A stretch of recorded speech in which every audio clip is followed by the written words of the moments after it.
Olá, boa tarde. Veja os destaques do portal da Assembleia de hoje. Prefeitura divulga mapeamento de áreas de risco em São Luís. Audiência pública debate plano diretor da capital. Começa o recadastramento de beneficiários do Bolsa Família. Corpo de Bombeiros faz homenagem ao homem que realizou o resgate de uma senhora que afundava dentro do carro. E mais, na sala de entrevista, Davi Teles faz um balanço das ações da Secretaria de Ciência, Tecnologia e Inovação do Estado. É agora no portal da Assembleia.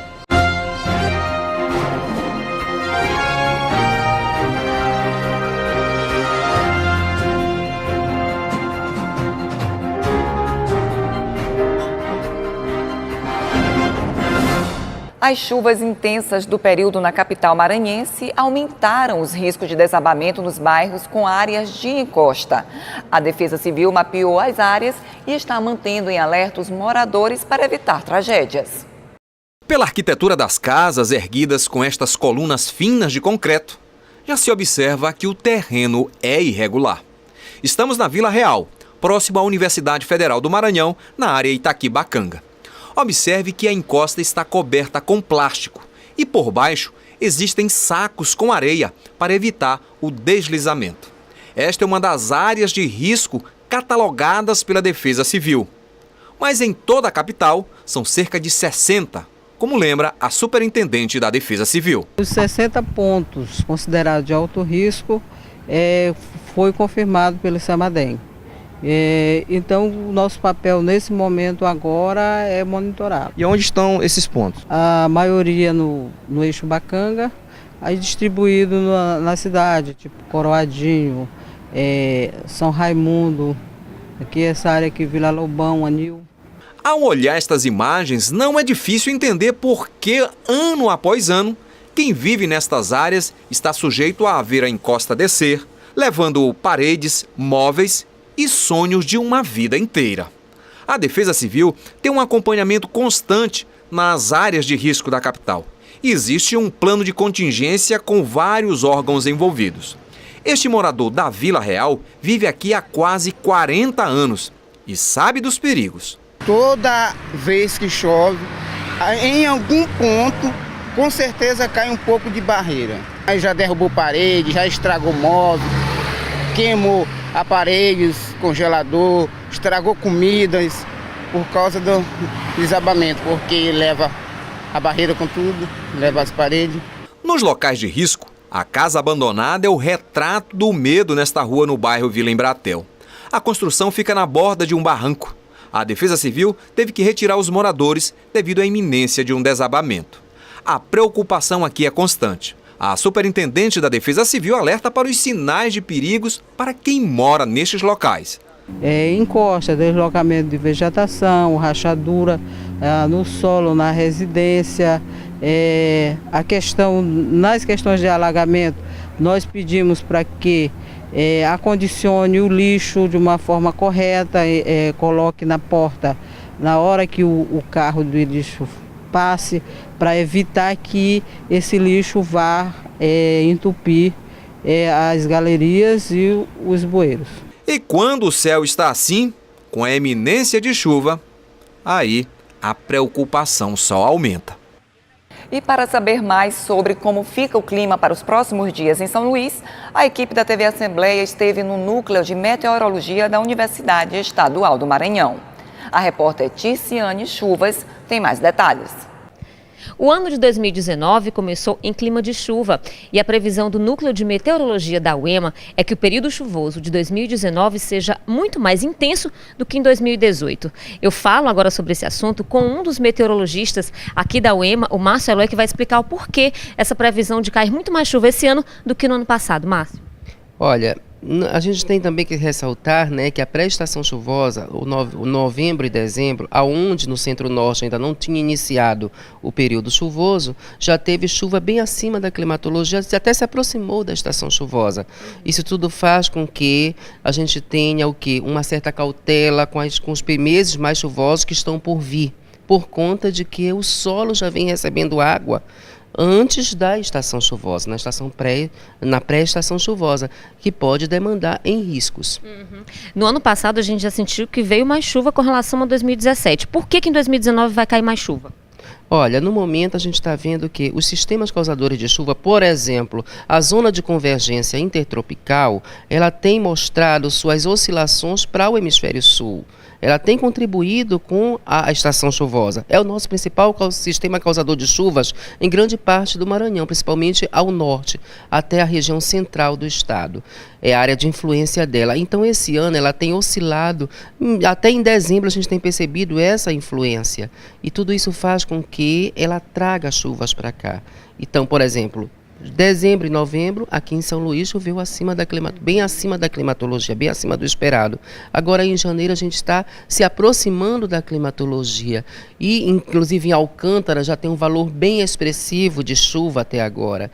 Então, isso tudo ressalta que a gente possa, já que nós não estamos nem em dezembro, novembro, nem dezembro e nem janeiro, são os meses mais chuvosos, o período mais chuvoso pelo menos em São Luís, é aguardado para janeiro, fevereiro, março e abril, que é o trimestre mais chuvoso. Então, possa ser que nós venhamos a enfrentar alguns problemas. E esses problemas também podem ocorrer em algumas áreas distantes também do norte, porque também em todo o Maranhão vem chovendo bastante. O pico, então, para São Luís vai ser março e abril. Isso também se estende para o resto do estado? Sim, o mês de março é um mês comum em todo o estado ser o mês mais chuvoso. Então, desde de norte a sul, são os meses que têm os maiores volumes de chuva esperados, são o mês de março. E como nós estamos com uma forte tendência de termos a chuva configurada em torno da climatologia, é possível sim que a gente tenha um ano que nos faça recordar o ano de 2009, que nós tivemos problemas na região lá de Pedreiras, Trizidela, entre outras. Ficou alerta então, né? Obrigada pelas informações. Ticiane Chuvas, para a TV Assembleia. A Prefeitura de São Luís realizou na noite de ontem a primeira de uma série de 9 audiências públicas para debater com a população a revisão do plano diretor da capital. O plano diretor é a principal ferramenta de orientação da política de desenvolvimento urbano e rural do município. Foi a primeira audiência pública para discutir a proposta de revisão do plano diretor de São Luís. A ideia é discutir com a população ludovicense os detalhes da legislação municipal para melhorar a convivência entre moradores e a estrutura urbana da capital. Nós trabalhamos intensamente e de maneira participativa houve a construção dessa proposta, que agora, como já disse, ela será submetida à discussão com a sociedade através de 9 audiências, a começar de hoje. O atual plano diretor vigente foi aprovado em 2006. A lei é atualizada a cada 10 anos para se adequar às necessidades da população. Nós temos a oportunidade hoje de encaminhar uma determinação dentro do plano com uma qualidade de precisão muito maior do que o plano de 2006 executou. Ou seja, nós temos uma nova cartografia, uma nova planta, uma nova foto aérea da cidade que permite claramente que a gente possa identificar onde está a área de praias, onde está a área de mangue, de dunas, de rios, ou seja, a qualidade da preservação ambiental com o novo plano melhora. Wellington Batalha é presidente da Associação de Moradores do Residencial Zé Rinaldo Tavares, em São Luís, e reconhece a importância de participar das discussões sobre o plano diretor da capital. A comunidade vai viver durante todo esse período o que o plano diretor vai decidir para as comunidades, né, de São Luís. É importante, a gente já vem participando de vários momentos desses e a gente espera que seja colocado em prática tudo isso que for definido nessas reuniões, nessas audiências aqui do Conselho do Plano Diretor. Veja a seguir, na sala de entrevista, o secretário estadual de Ciência, Tecnologia e Inovação do Estado faz um balanço sobre as ações da pasta. O portal volta em 1 minuto.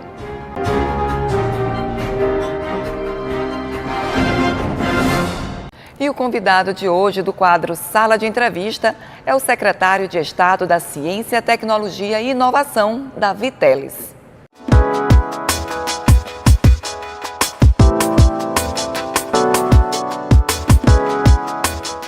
Olá, seja bem-vindo ao Sala de Entrevista e o nosso assunto de hoje é ciência, tecnologia e inovação, setores importantes para o desenvolvimento do país e no Maranhão não é diferente. A gente tem o prazer de receber aqui o secretário de Estado, Davi Teles, que é o secretário da pasta de Ciência, Tecnologia e Inovação. Prazer é meu. Davi, você assumiu a pasta em agosto de 2017. De lá para cá, qual tem sido a sua marca de gestão à frente da pasta? Olha, a tônica da nossa gestão, seguindo uma orientação muito firme do governador Flávio Dino, é investir em inovação. Quando eu cheguei à Secretaria de Ciência, Tecnologia e Inovação, em agosto de 2017, como você disse, já haviam muitos programas exitosos em curso na Secretaria, né? Como, por exemplo, o Cidadão do Mundo, que é aquele programa que envia para o exterior, com tudo pago, estudantes provenientes de escola pública que hoje estão na universidade para estudar algum idioma, uma experiência de intercâmbio, de mobilidade acadêmica, como, por exemplo, os IEMAs, que são um grande exemplo de que a educação pública pode ser uma educação de qualidade, associada ao ensino técnico. Nós tínhamos lá também, por exemplo, os aulões do Enem, e ainda temos o aulão do Enem com muito vigor, em que a gente percorre dezenas e dezenas de municípios do Maranhão, levando um cursinho pré-vestibular para os estudantes que não têm condições de pagar, um cursinho pré-vestibular. Nos últimos anos nós chegamos a mais de 90 cidades. E claro que nós também tivemos a oportunidade de efetivar um outro programa que já estava concebido desde a época do secretário Bira do Pindaré, que é deputado ainda aqui desta casa, prestes a assumir lá na Câmara Federal, que é o programa de inovação da Secretaria, né? O programa Inova Maranhão. Aliás, um dos itens do programa de governo, com o qual o governador Flávio Dino pactuou o exercício do seu mandato à frente do Poder Executivo com o povo do Maranhão, que visa intensificar, que visa fortalecer as condições do ecossistema de inovação do Maranhão para ele ter o seu curso. E o que é esse ecossistema de inovação? São exatamente as empresas, as startups, que têm base tecnológica em seus arranjos, em seus fazeres produtivos. Então, toda empresa que tem a tecnologia, né, empresa que trabalha com plataformas de tecnologia, fundamentalmente, elas compõem o ecossistema de inovação. Aí nós inauguramos o Casarão Tech, né, lá em janeiro de 2018, nós lançamos um grande edital da FAPEMA para acelerar algumas startups que foram chamadas, e nós também fizemos a contratação de uma entidade para fazer a aceleração dessas startups. E agora, no fim de 2018, nós completamos aí quase um ano deste processo, um Demo Day, um dia especial lá no Praia Mar Hotel, em que as startups do nosso programa tiveram o convívio com investidores nacionais e internacionais. Davi, a gente está aí no momento inicial de um novo governo, né, na gestão federal, e vocês já tiveram uma conversa, assim, uma visita, na verdade, institucional ao ministro. O que ficou tratado, o que ficou conversado? Tivemos uma boa reunião institucional com o ministro Marcos Pontes, do Ministério da Ciência e Tecnologia.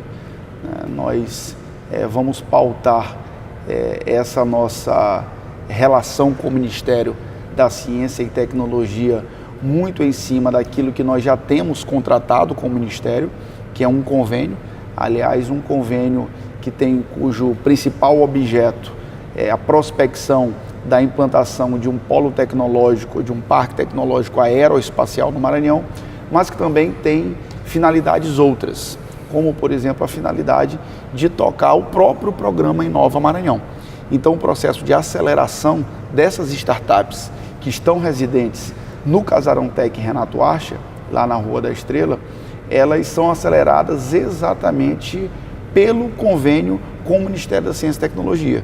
Quem toca essa aceleração é uma entidade, uma das maiores entidades do Brasil, chamada Softex, que, aliás, é o braço de inovação do Ministério, é uma OS que congrega uma rede de aceleradoras de startups e, obviamente, que outras pautas também surgiram nessa reunião com o ministro Marcos Pontes. Nós estivemos lá liderados pelo vice-governador, que estava no exercício do cargo de governador, né, o Dr. Carlos Brandão, e tivemos uma boa reunião, acompanhados de boa parte da bancada federal do Maranhão. Falamos muito sobre o Centro de Lançamento de Alcântara. O ministro deixou claro aquilo que ele pensa para a nossa base, nosso centro aeroespacial aqui no Maranhão, que tem condições muito privilegiadas, né, para o lançamento de engenhos aeroespaciais. Falamos sobre uma ideia que o ministro tem, que é de associar a ciência e tecnologia com experiências de educação, ou seja, levar a ciência e tecnologia para a educação básica. E aí, nessa oportunidade, eu convidei o ministro Marcos Pontes para visitar aqui as nossas iniciativas que já trabalham nesse sentido, como, por exemplo, a Luminar Caravana da Ciência, que leva 6 oficinas para escolas públicas no interior do estado, oficinas de astronomia, de física, de química, o planetário, inclusive. Chamei também para conhecer a experiência do IEMA, que é exatamente o Instituto de Educação, Ciência e Tecnologia, em que a educação e a ciência e tecnologia caminham par e passo, até porque uma é impossível de ser dissociada da outra, e o ministro demonstrou interesse por esses nossos programas, entre outros temas. Você falou ainda há pouco do Casarão Tech, né? Ele vai completar 1 ano agora. Tem alguma programação? O que a gente pode comemorar nesse aniversário? Agradeço a pergunta. Nós vamos comemorar agora, no dia 19 de janeiro de 2019, 1 ano de Casarão Tech Renato Arche, lá na Rua da Estrela, ali bem próximo da Escola de Música do Estado do Maranhão. Nós estamos preparando uma vasta programação, na verdade, a pedidos. Nós estamos fazendo mais uma maratoninha maker. Nós fizemos uma agora em dezembro, uma espécie de um dia de colônia de férias em que as crianças aprenderam a fazer brinquedos tecnológicos. Naquela oportunidade, os brinquedos foram mais voltados para a área da construção civil, pontes com elevação hidráulica, viadutos e outros brinquedos. E essa nossa próxima maratoninha vai ser uma maratoninha com a temática espacial, em que as crianças vão aprender a fazer foguetes com garrafas PET e outros brinquedos. Mas é claro que nós também vamos comemorar esse 1 ano de Casarão Tech com as nossas startups, né? Foram 67 startups que passaram pelo Casarão Tech Renato Arche ao longo desse 1 ano, sendo aceleradas. Então nós vamos fazer uma coisa chamada Give Back.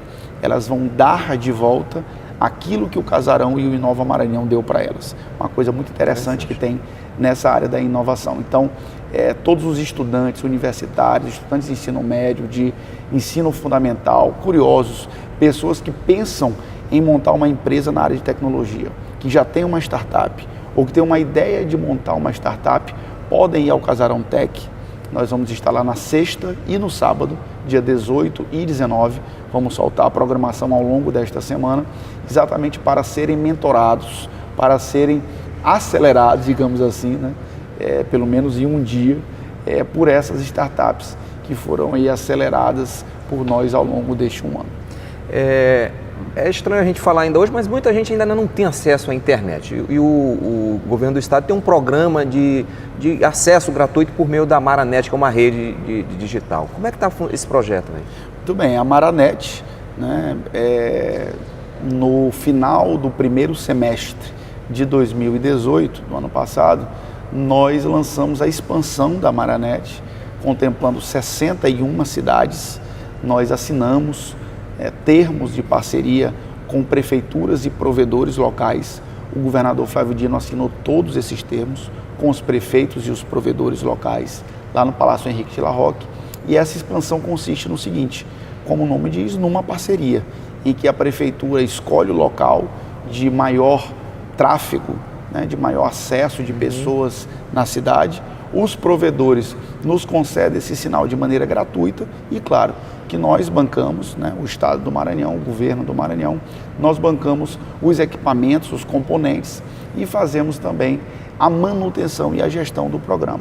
Das 61 cidades, nós já chegamos a 38, agora, a partir de janeiro, nós vamos chegar às outras cidades para completar as 61 cidades com as quais nós pactuamos esse termo de parceria e, claro, que durante 2019, durante os próximos anos desse segundo mandato, nós vamos certamente levar a Maranet às outras dezenas de cidades do Maranhão para tentar completar as 217 cidades do Maranhão com a Maranet. Davi, eu queria agradecer a sua presença aqui. A gente sabe, o assunto é vasto, né? 10 minutos aqui é pouco para a gente falar de tanta coisa, trabalho seu à frente dessa pasta. Agradeço a sua presença e feliz ano novo aí que estão começando o ano. Sucesso aí nessa caminhada. Feliz ano novo para nós, realmente é muito pouco tempo, né? A gente poderia falar aqui da manutenção do fomento à pesquisa, do financiamento à pesquisa por meio da FAPEMA, poderia falar da UEMA, da UEMASul, do IEMA, de muita coisa. Mas fica para uma próxima oportunidade e um feliz ano novo aqui para toda a equipe de comunicação da Assembleia. Ok, obrigado. A gente vai a um rápido intervalo. Na volta você continua com as principais notícias do Brasil e do Maranhão no portal da Assembleia.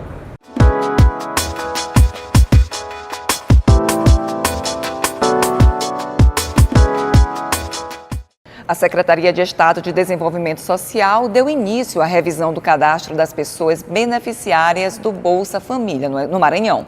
A medida visa evitar que os beneficiários maranhenses sejam excluídos do programa. A averiguação e a revisão cadastral têm o objetivo de manter a atualização e a qualidade das informações dos beneficiários de programas sociais do governo. Para isso, a Secretaria de Desenvolvimento Social do Estado já iniciou a mobilização junto aos municípios e às famílias maranhenses cadastradas no Bolsa Família. É chamada essa família para que ela faça essa revisão. A omissão, muitas das vezes, você é casada? Não, você não sou casada. Aí faz o batimento com o registro civil, ou então identifica com o INSS. Aí chama a família, ó, você falou que você não era casado, mas foi identificado que você tem um marido, você tem uma esposa, então você confirma. Aí muitas das vezes a família vai lá, omite novamente. Aí a gestão municipal, ela vai fazer a visita domiciliar para identificar se naquela residência quem são as pessoas que moram, se existe realmente algum outro membro que foi omitido na entrevista. O Maranhão tem cerca de 152 mil famílias beneficiárias do Bolsa Família que precisam fazer a averiguação e 288 mil famílias que necessitam realizar a revisão. A coordenadora explica que o esforço tem sido grande no sentido de evitar que famílias sejam excluídas não apenas do Bolsa Família, mas de outros programas sociais por falta de atualização de seus dados. A nossa preocupação não é unicamente a condição de garantir às famílias em vulnerabilidade a renda do Bolsa. O que é essa renda? A renda é a transferência de um recurso para o alívio imediato da fome. Mas, além da transferência do recurso, tem as condicionalidades. Acesso e permanência na sala de aula, garantia do calendário vacinal. Então, a preocupação do governo do Estado é o todo do programa. É a cobertura da proteção a essa família que necessita romper o ciclo intergeracional de pobreza do nosso Estado.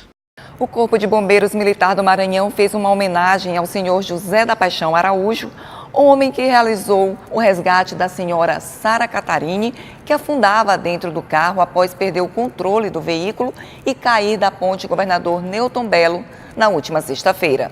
Em reconhecimento ao ato heróico do senhor José Araújo, a corporação entregou o título honorífico Amigos do Corpo de Bombeiros Militar do Maranhão em uma solenidade especial. As imagens não negam que foi verdadeiramente um ato de heroísmo. José da Paixão Araújo, ao olhar o carro conduzido por Sara Catarini cair nas águas do rio Anil, não pensou duas vezes. Pulou da ponte do Caratatiuá a uma altura de cerca de 6 metros, se jogou nas águas e fez o resgate. As cenas emocionantes ganharam as redes sociais e o ato foi reconhecido pelo Sistema de Segurança Público do Estado. É um ato de cidadania plena que foi praticado em defesa da vida. É um ato de coragem de quem não tinha o dever funcional de praticar um ato de defesa. Mas ele, exercendo a consciência cidadã, salvou a vida dessa senhora e por isso é uma justa homenagem que o Sistema de Segurança presta diretamente através do Corpo de Bombeiros. No comando do Corpo de Bombeiros, honras militares ao corajoso civil José. O herói recebeu a medalha Alferes Moraes Santos e o título de Amigo do Corpo de Bombeiros. O mais novo herói maranhense falou do seu ato em salvar a vida de uma pessoa que nunca tinha visto antes e quis o destino que fosse em uma situação de vida ou morte. Eu estava de carro, estava indo para São Domingos visitar meu filho que estava internado. Aí quando eu vi o carro caindo, aí pronto, eu desci do carro, deixei até meu celular dentro do carro, desci no intuito de ajudar. Foi o momento que eu cheguei, eu tirei apenas o sapato, pulei de camisa manga comprida, de calça. Aí consegui chegar até no carro e fazer o resgate dela com vida, graças a Deus, né? Aí eu fiquei muito feliz e perguntei para ela se tinha mais alguém do carro. Ela só falava que não tem mais alguém. Ela, não te preocupa não. Aí em pronto ela foi me abençoando, Deus te abençoe, Deus te abençoe. Aí nessa hora eu comecei a tremer mais, né? Passou a adrenalina, começou o nervosismo. E o detalhe em toda essa história é que o nome do nosso herói tem tudo a ver com o que aconteceu. É que no entendimento religioso, paixão é todo aquele momento que antecede a crucificação e morte de Jesus Cristo. E o nome do nosso herói é José da Paixão Araújo. Na verdade, um anjo na vida da Sara Caterine. E este sentimento de algo divino que ocorreu na vida da Sara é compartilhado pela família. O esposo falou sobre a ação do José. Um ato de bravura e um ato de divino, né? Não tem como separar esse ato nesses dois sentidos. Um ato divino, um ato de Deus, né? Ele foi uma pessoa usada por Deus, e um ato de bravura no meio de tanta gente querendo tirar foto, filmando. Solicitamos ele saiu aos nossos amigos e foi ajudar a minha esposa a tirar de dentro do carro. O comandante do Corpo de Bombeiros observou que atos como o realizado pelo José devem sempre ser motivo de honra e homenagens. Deve ser reconhecido para que a gente tenha outras pessoas também praticando essa ação semelhante. Se a gente olhar para o lado, a gente sempre vai ter oportunidade de poder ajudar alguém. O José da Paixão, doravante, faz parte aí da galeria dos grandes heróis do Corpo de Bombeiros. Isso para nós é uma honra e é um privilégio a gente poder estar aqui homenageando. Um dos momentos mais emocionantes na solenidade foi o encontro do José com os familiares da Sara. José apresentou o filho que no dia do acidente estava internado no mesmo hospital onde hoje a Sara se recupera. Esta é uma daquelas histórias onde destinos se encontram e vidas se cruzam. E com uma coisa boa, um final feliz. Estão abertas as inscrições online para os cursos de canto e instrumento nível médio e formação inicial da Escola de Música do Maranhão. As inscrições podem ser feitas pelo site cultura.ma.gov.br/EMEM, onde também está disponível o edital. A participação no processo seletivo é gratuita e os interessados têm até o dia 21 para se inscrever. O candidato deve optar por apenas uma modalidade de curso e turno, sendo matutino ou vespertino. Considerado um dos metais mais nobres utilizados para a fabricação de joias e acessórios no mundo, a prata vem sendo usada em São Luís na fabricação de um tipo de artesanato inspirado nas paisagens da capital maranhense. É na escadaria do Beco Catarina Mina, no centro histórico da capital maranhense, que a gente encontra as pratas artesanais, joias fabricadas com delicadeza pelas mãos desse goiano apaixonado pela cultura do Maranhão.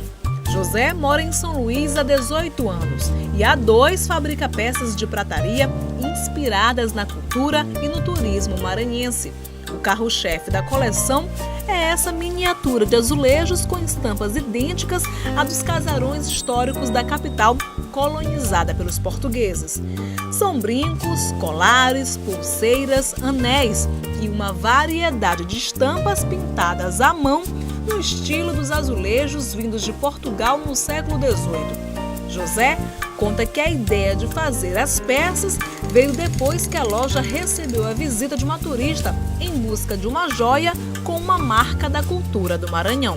Passou a turista, uma paulista, na realidade já cheia de pingentes, que passava cada região levando uma peça. E aí queria uma peça aqui onde me despertou a curiosidade, por que não trabalhar com os azulejos, por que não trabalhar com as coisas maranhenses mesmo, né, como a Praça do Pescador, a Fonte do Ribeirão, os azulejos. E a ideia surgiu dela e foi um quebra-cabeça. Já faz 2 anos atrás do quebra-cabeça dos azulejos que está começando a dar certo.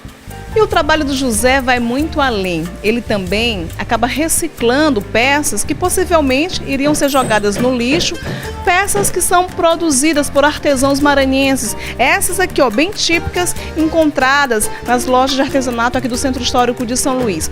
José, explica pra gente, é um trabalho também de reciclagem que acaba sendo transformado nessa peça, por exemplo, que eu estou usando aqui, que é um colar com os azulejos históricos de São Luís. Conta pra gente como é que funciona esse trabalho de reciclagem também aqui na loja. Então, para poder entender tudo isso, né, os azulejos a gente resgata eles bem brutamente praticamente e vamos fazer a lapidação, que é onde entra o corte, a lima, o polimento dele, tudo aí, para fazer a joia. E reaproveitando tudo isso, e aonde nós conseguimos deixar essa joia aí, que ela é composta com prata também, né? Além disso, o azulejo e a prata que está fazendo uma combinação bem maranhense aí, e o pessoal está gostando bastante. Ó, tem uma aqui que eu tô vendo que tem escrito Patrimônio Cultural da Humanidade, São Luís. Essa frase estava em uma peça, por exemplo, como esta, e você retirou a frase. Exatamente, eu retirei a frase e reaproveitei tudo isso, né?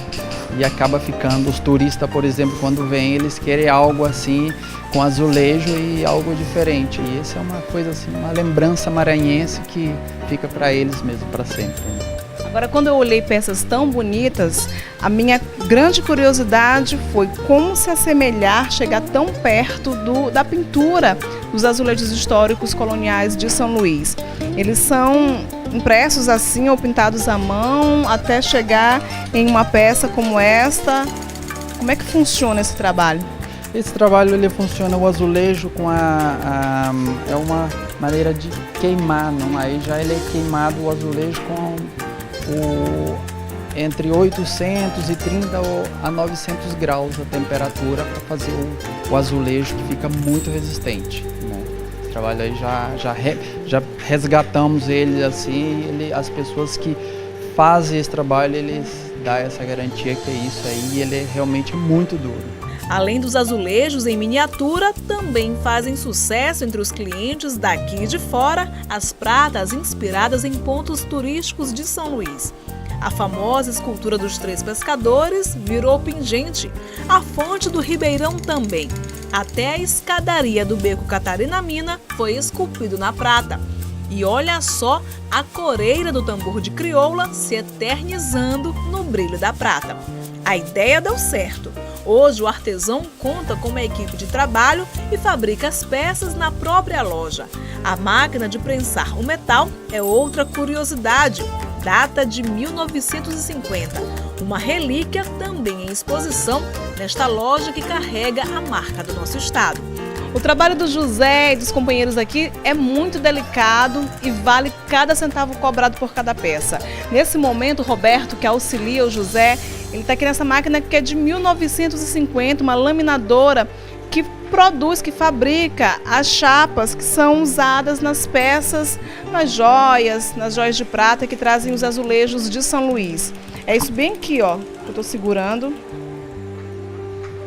Essa pecinha bem aqui, onde vai ser encaixado o azulejo.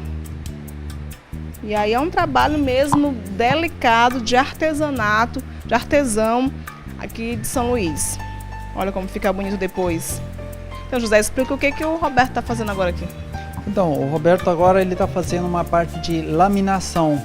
A laminação quer dizer que ela já é o início da peça que vai ser modelada, né? O azulejo, que já temos os azulejos, e aí vamos fazer a modelação, que é a chapa, e a chapa a gente vai poder fazer o finalizamento, que é o fechamento da caixinha, que se chama, né? Para segurar o azulejo e ficar ele seguro. As pratas artesanais ganharam as redes sociais. As peças estão à venda e já são exportadas até para fora do Brasil. É a riqueza da cultura do Maranhão, mais uma vez mostrando que é uma joia.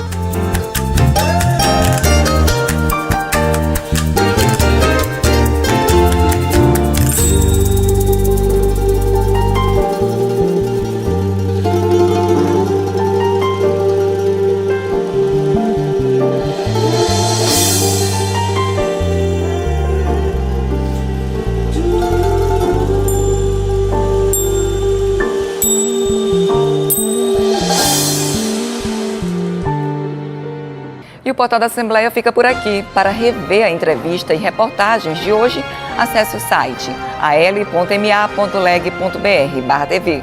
Uma ótima tarde para você e até amanhã.